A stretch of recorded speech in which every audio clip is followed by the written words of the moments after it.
could have. I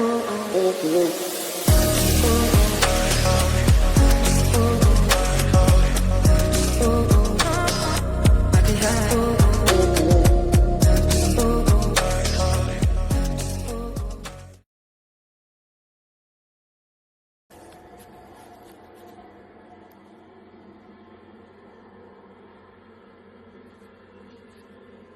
Et le fille en 1, Anisha Murphy, elle est plus gentille.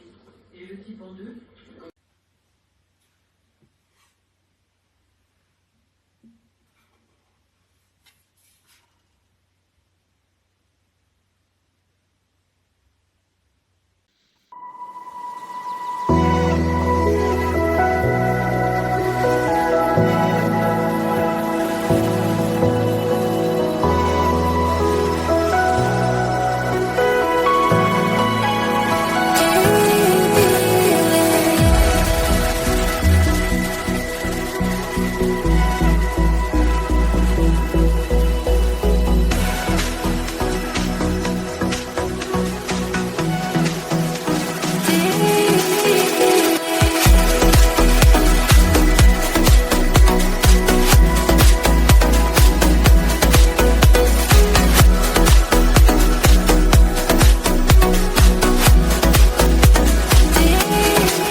I could have.